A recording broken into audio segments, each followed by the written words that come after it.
If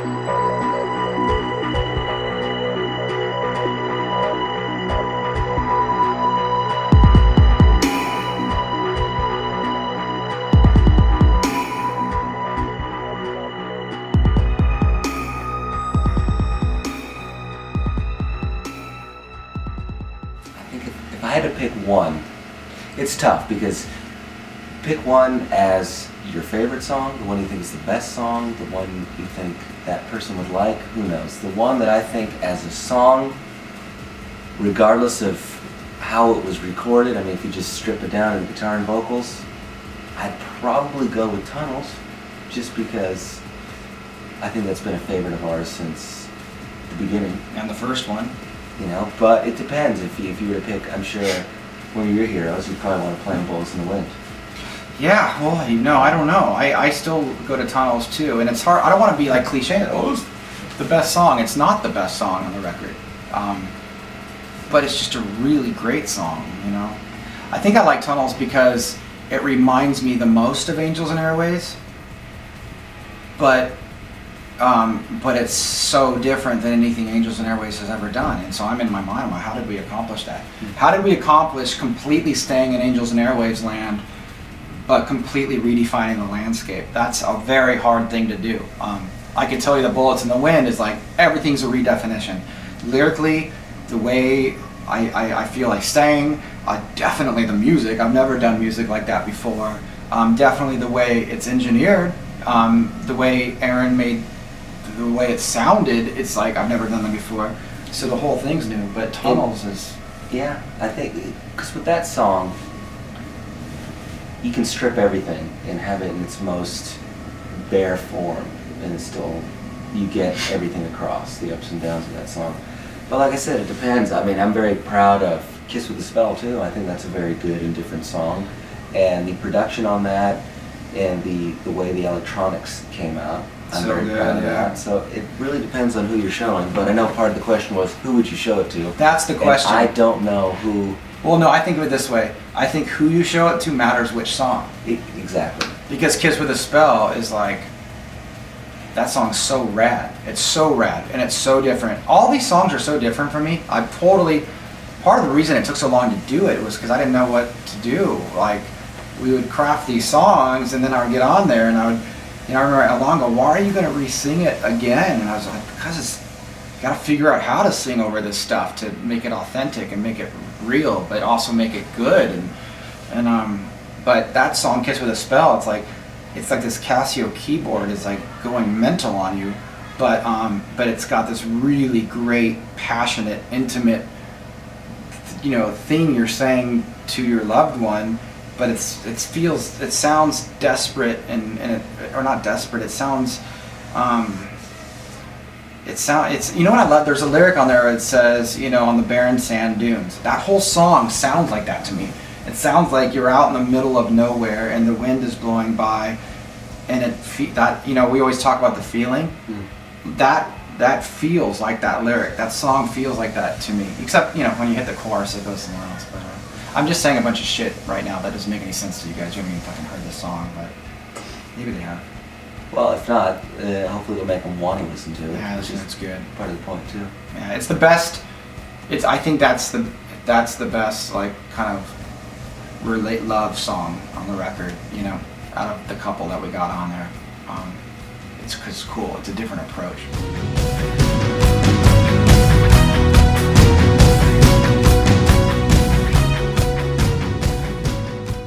Anomaly, which is interesting. Anomaly started as a little finger-picked riff that I still think is debatable that it should have been done that way. Not because it's better or worse, because it's just as good. We elected, per Aaron actually, to take it in this direction that I would say, and this might be a Tomism, but it reminds me of the Beatles in the sense. But I think what reminds me of the Beatles isn't so much that it's strumming now, not fingerpicked, but the vocal effect. It sounds very, maybe because Aaron did this thing where we sing it, it's a stereo track, so there's two vocals going, but they're so matched up, it's kind of got this hypnotic sound to it. Well, it's double tracked, but panned hard left and right, so it's like you hear you hear the little Yeah. variances in there. It's just cool. I've never done that. I've double tracked a lot of vocals. You hear that a lot in the choruses that I've done, but this exposed on this type of a song. But this is the thing, and this is one of the things that Alon's really good at is, you know, I'll start playing something, and then he'll come in and weave in and out of that. I'll do something simple. I'll do something very simple, and he'll come in and weave notes and things within that make it sound, you know, the song ended up sounding way more in the direction of Paul Simon and the Beatles and these really great artists than anything I would have done on my own. Mine would have sounded, you know, more like me, more like, you know, the stuff that I've always done, maybe on some of those same instruments. But I think what's really cool about that song Anomaly, which we closed the record with, is that it's an acoustic presentation in a way, and I think with certain notes and certain layers that I would never have been able to accomplish by myself. And it's little minute things, you know, it's little tiny things.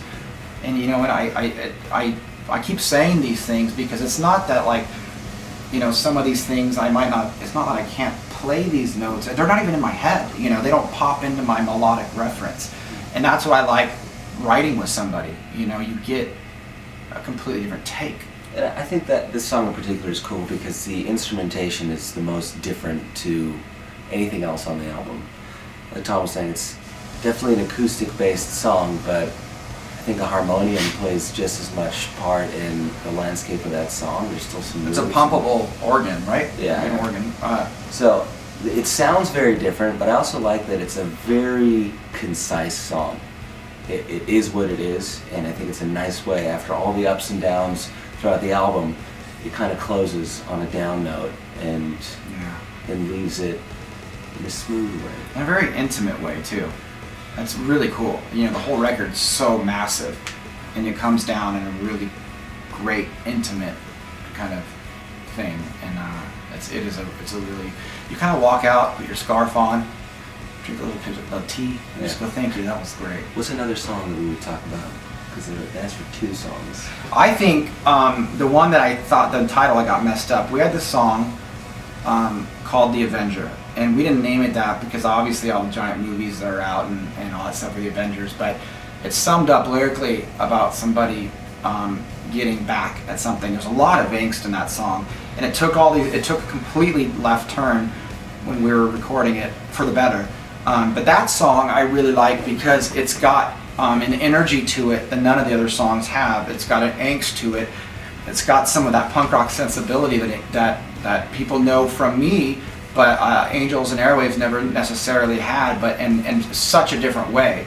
And I think it's something that a lot of the people that have been fans of where I come from, I think they're going to really like that song. They haven't heard Angels do that either. I mean, we're talking about 2 totally different ends of the spectrum. You have this acoustic ballady thing we just described.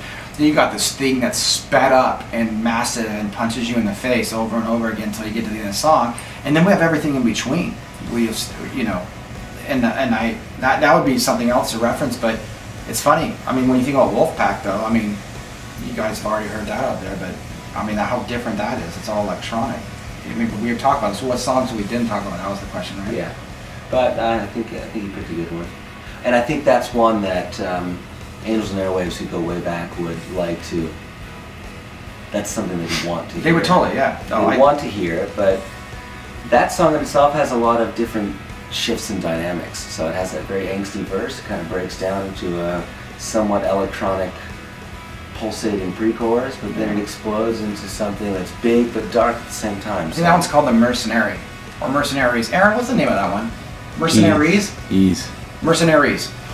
Mercenaries. Yeah, anyway, we should just use those same titles. It's too late now. Yeah.